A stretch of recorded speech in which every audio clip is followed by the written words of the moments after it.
저는 이번에 변화의 반복, 트라우마를 가로지르는 마음의 지도라는 책을 쓴 저자 권유셉입니다. 저는 더암공동체 교회라고 하는 곳에서 10년째 목회를 하고 있고요.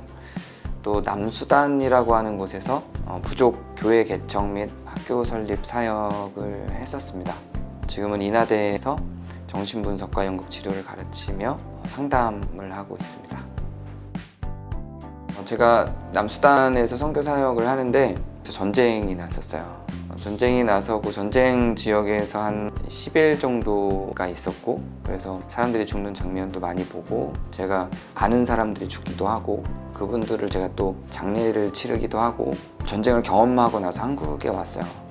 근데 한국에 온 뒤로 트라우마가 생겼습니다. 그리고 그 트라우마를 치료하기 위한 여러 가지 과정들이 있었는데, 제가 분열 분석이라고 하는 그 심리치료의 학문을 만나면서 트라우마가 굉장히 많이 개선이 되고, 지금은 트라우마 증상들이 거의 없거든요.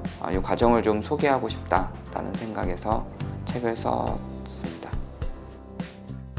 저는 이제 박사로 전공을 한 게 정신분석이거든요. 그래서 정신분석도 하고 상담을 할 때 인지치료도 사용을 하고요. 그래서 다른 심리치료의 방법들을 많이 쓰는데, 일반적인 심리치료의 방법을 사용할 때는 이제 하나의 원인을 찾고 하나의 결과를 향해서 나가요. 근데 이제 분열 분석은 어떤 하나의 증상이 만들어지기까지 여러 개의 원인이 있다고 보고, 또 여러 갈래로 해결의 과정을 가져갈 수 있다고 생각하고요. 그런 의미에서 뭔가 굉장히 큰 획기적인 변화를 추구해서 치료를 한다기보다 작고 미시적인 변화들을 반복해서 여러 갈래길의 다양한 치료의 갈래의 길로 가는 걸 추구합니다. 그렇게 하는 이유는 뭔가 나를 변화시키기 위해서 거대하고 큰 변화를 각오하고 달려들면 잘 못해요. 에너지가 많이 들거든요. 근데 작은 거 하나 하자, 뭐 이불 개는 거부터 이렇게 작은 것들을 하나씩 이 변화를 만드는 작은 것들을 반복해서 하나씩 계속 하다 보면 결과적으로 어느 순간 거대한 흐름이 나에게 생겨 있는 걸 발견하게 되는 거죠. 이게 이제 분열 분석의 중요 맥락이어서 제목을 변화의 반복이라고 지었습니다.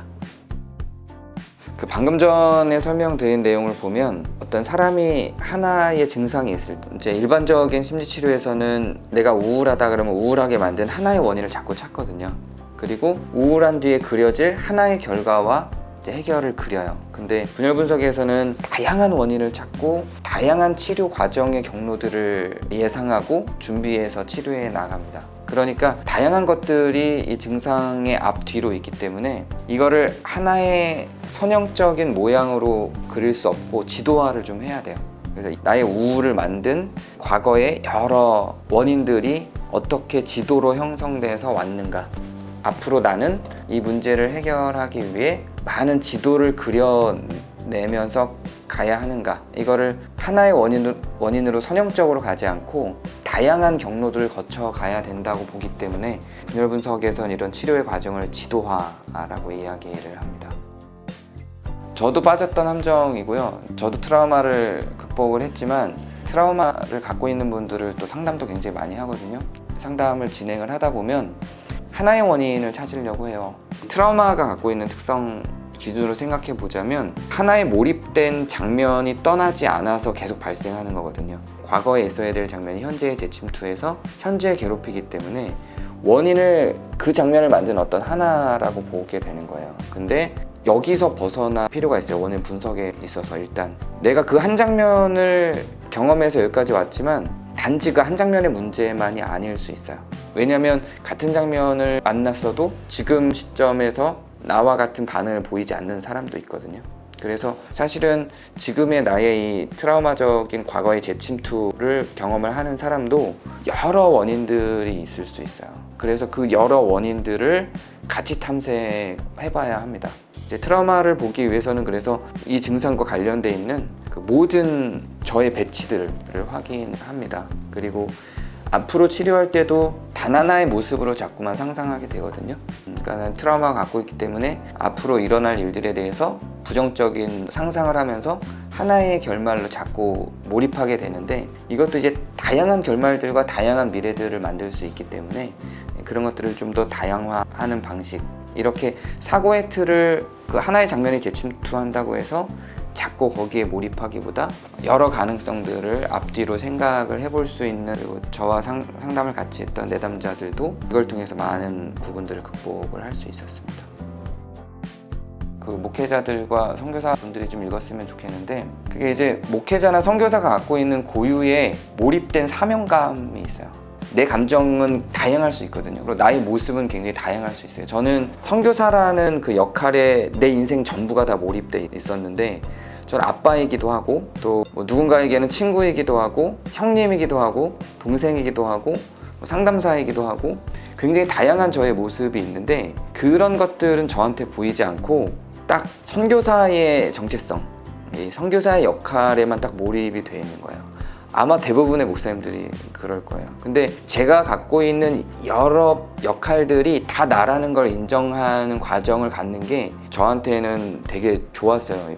이제 그런 데서 벗어나는 게 굉장히 마음의 자유를 줍니다. 그렇다고 해서 그것이 하나님이 맡겨주신 사명을 게을리하거나 혹은 신앙인으로서의 자세를 해치는 게 아니라는 걸 해보니까 저는 알겠거든요.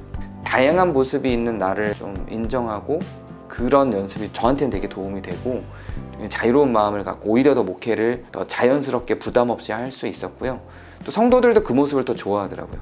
저는 좀 독자들이 이런 측면에서 이 책을 읽고 좀 다양한 모습을 발견할 수 있는 그런 변화들이 있으면 좋겠다는 생각이 듭니다. 근데 책이 좀 어려운 지점이 있어요. 아무래도 심리분석이라고 하는 전문적인 영역이 있고, 또 이 전문적인 영역에서는 그 용어 하나의 차이로도 이렇게 왜곡될 수 있는 지점들이 있기 때문에 그 전문적인 용어들을 안 바꾸고 쓰려고 되게 노력을 했어요. 그러다 보니까 쉽게 단문으로 쓸 수 있었지만 처음엔 그렇게 썼는데, 이게 전문가들이 보거나 아니면 독자들이 봤을 때도 오해할 수 있겠다 싶은 생각이 들어서 좀 더 정교하게 만들다 보니까 문장에 어려운 말도 많고 생소한 단어도 있고 막 이래요. 그래서 좀 어려울 수 있는데 그 안에 담겨 있는 내용은 굉장히 풍성합니다. 그래서 조금만 천천히, 좀 어려워도 그래서 그 안에 있는 내용들이 잘 이해가 되기 시작하면 삶에 많은 변화들도 있을 거고, 내가 살아가는데도 자유로운 그런 마음들을 가질 수 있는 귀한 내용들이 있을 거라고 생각합니다. 좀 어려워도 참고 한번 읽어봐 주시기를 부탁드립니다.